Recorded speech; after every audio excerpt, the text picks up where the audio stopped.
pele, se transmite de uma criança para outra, quais as características das lesões, para ver se é uma contaminação, pode sofrer contaminação ou não. Então nós vamos falar sobre uma doença que chama escarlatina. Tá? É uma doença infecto-contagiosa, é uma doença de pele, pela uma bactéria que chama Streptococcus. E ela, geralmente, a porta de entrada é ali inalatória. Então a gente aspira a bactéria entra no organismo e ela pode dar lesões pelo corpo. Tá? Ela é uma doença autolimitante na maioria das vezes. O que significa isso? Que não precisa de tratamento específico. É só usar, fazer repouso, o próprio sistema imune combate ela e a lesão some. Tá? O problema dessas lesões é quando são em crianças muito pequenininhas. E elas pegam e podem,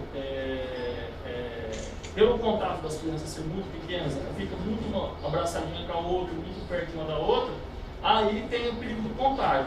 As crianças maiores não há necessidade de se afastar acima de 6 anos, porque já são crianças que elas já brincam mais sozinhas, não ficam tanto pegando, abraçando uma com a outra, não ficam tanto contato.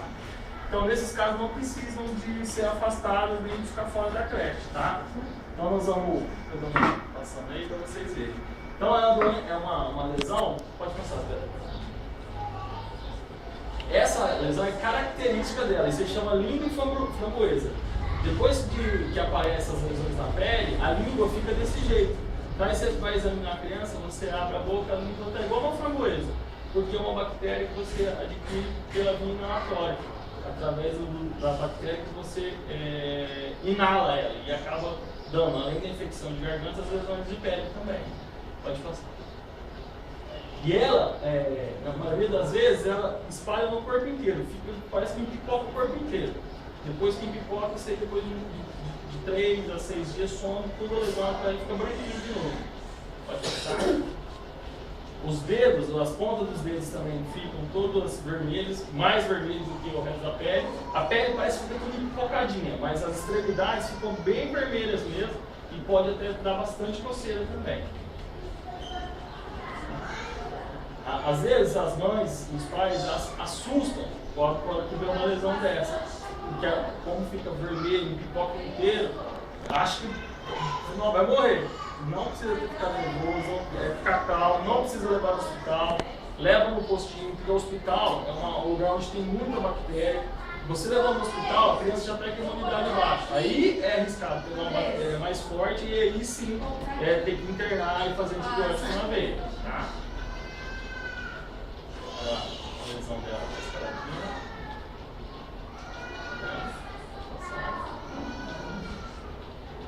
E essa é a característica da amígdala, da garganta. Fica bem vermelho também, porque a via de transmissão é a via inalatória.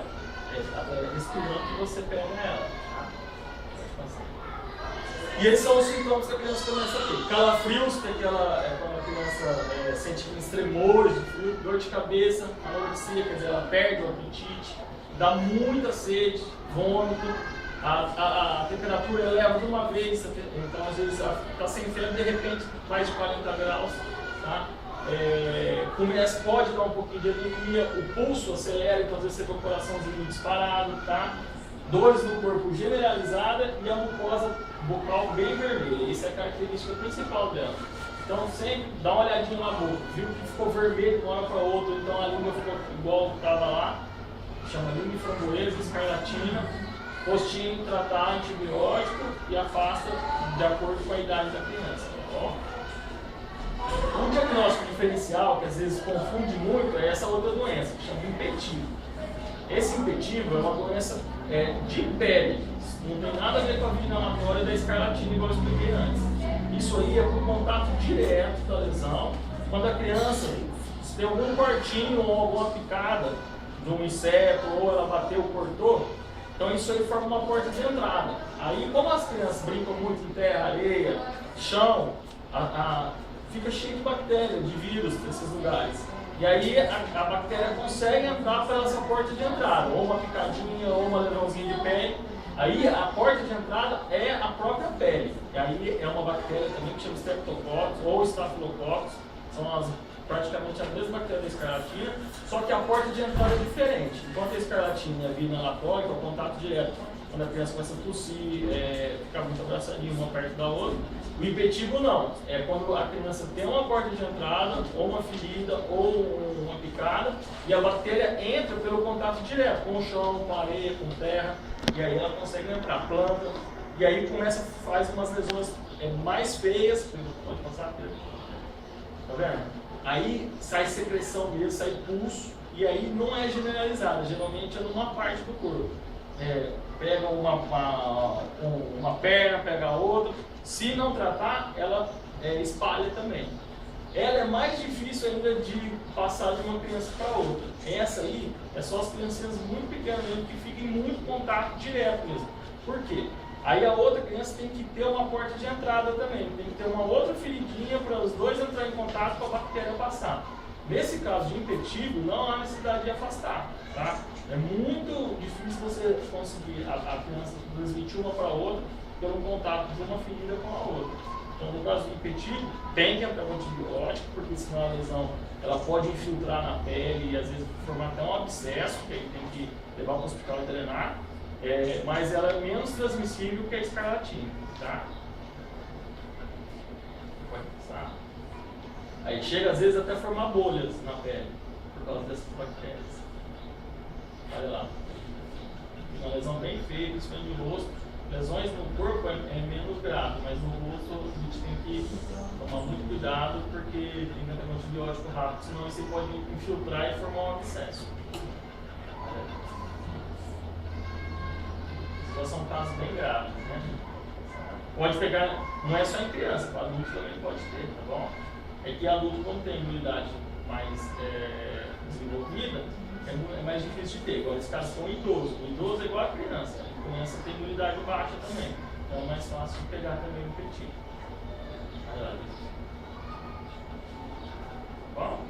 Bom, gente, é isso que eu queria falar. E principalmente, viu as lesões na pele, procura o posto de saúde, vai no postinho, procura a enfermeira. Às vezes o médico, a agenda está lotada, mas aí chama a enfermeira responsável. Isso aí a gente já procura na cidade inteira, conversa com a enfermeira, mostra para a enfermeira, que a enfermeira ela já é capacitada para saber diferenciar o que é um e o que é outro. Se for o caso grave, já chama o médico já passa o remédio e vê se tem que afastar ou não. Tá? As crianças menores de 6 anos, na minha opinião, eu acho melhor afastar. Porque como é mais difícil de tratar, é mais difícil da gente ter um segmento e elas ficam muito em contato uma com a outra. Então, para não dar margem de a gente ficar nesse diagnóstico diferencial, o que é uma coisa ou a outra, melhor afastar, fica em casa, trata, para depois melhorar e voltar, até mesmo com a segurança da escola e da creche. Tá bom? Alguém quer perguntar uma coisa? Uma dúvida, vamos aproveitar. Sobre essas doenças aí que ele trouxe. Escarlatina está dando muito isso daí, então... Lá no Alvorada teve um surto lá.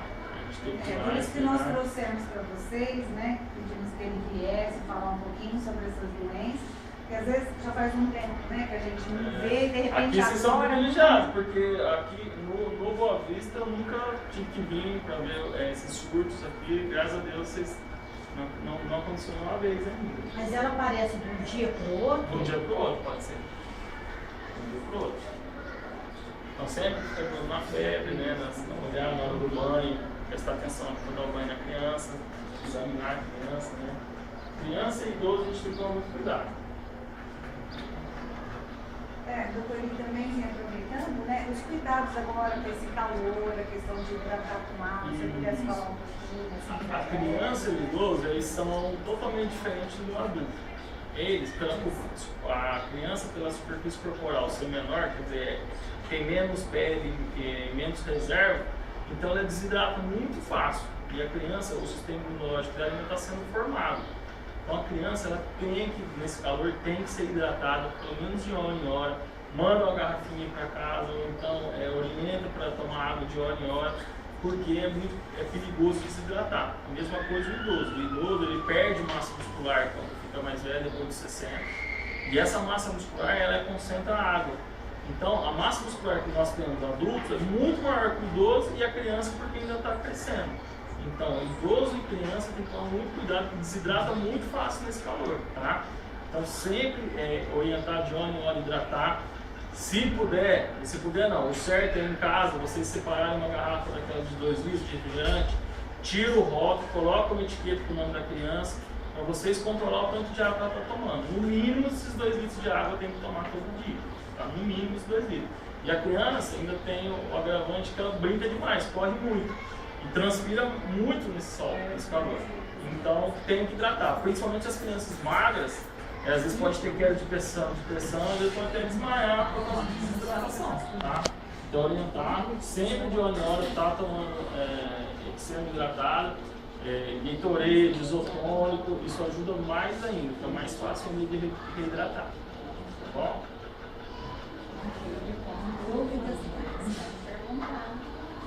Aproveita a oportunidade porque não é todo dia. Mas esse sai assim, quando tá assim livre, sem roupa, lugar assim que tá mais coberto. A escarlatina, ela sai no corpo inteiro. Aquela que eu te falei aqui, aquela inalatória, que a garganta fica vermelhinha, a língua fica em framboesa. Espalha no corpo inteiro, porque a via de transmissão, como é que eu vou te explicar? É de dentro para fora. Então ela vermelha o corpo inteiro. O impetigo não. O impetigo é uma ferida, uma picada, uma lesãozinha na boca, que a bactéria entra na própria pele. Então ela começa bem localizado o impetigo, aí depois espalha. A escarlatina não, ela espalha, depois localiza. É o contrário. Uma é espalhada e depois localiza, a outra é localizada e depois espalha. Entendeu? Aproveitem a oportunidade. Aproveitar.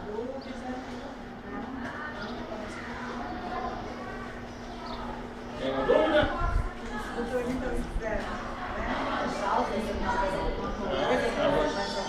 Se vocês quiserem depois qualquer Ficaram outra assunto. assustadas aí com... Eu tô achando que elas ficaram um pouco assustadas. Estão que olha ali. Não, gente, vai ser para assustar, a gente traz para orientar mesmo. Para não ter desespero, porque a gente vai em alguns bairros aí, chama a gente correndo, porque aquele caos. As mães, as professoras, as diretoras não sabem o que faz. Então, a gente prefere trazer, orientar antes, porque um caso desse não é caso de ficar preocupado, é comum nessa época do ano, chamam doenças sazonais, principalmente na primavera. Então, não é para se desesperar, tem que levar para o médico, não precisa correr, não precisa fazer alarme. Tudo sob controle, sempre. O mais importante é que vocês estão tendo aqui, que vocês estão vindo aqui. Porque às vezes eu vou dar palestra, que às vezes tem 6, 7 pessoas só, um monte de mães que ninguém vai lá dar importância para entender e começar a saber como se trata, como se faz num caso desse. Então vocês estão de parabéns e depois, se vocês precisarem, a gente volta e faz sobre outro assunto que vocês quiserem. O importante também é conhecer, para vocês já observarem, olharem nas crianças, como ele falou, na hora do banho, tudo já ir observando, né? Porque todo tratamento, né, doença que aparece, a gente cuidando no começo, no início, é tudo mais tranquilo, já não vai deixar chegar nessas situações que a gente viu aí, que são casos extremos, né? Casos extremos, isso aqui são casos graves, na maioria das vezes não chega nisso aí, tá? Então é por isso que é importante examinar, olhar direitinho. É importante a gente ver os casos extremos, mas saber onde é que pode chegar, né? E para assustar mesmo, que eu vejo todo mundo olhando. Impactar para a gente poder, né, cuidar antes, né? Tá bom, gente? Obrigado. E precisar, nós estamos aí, tá bom?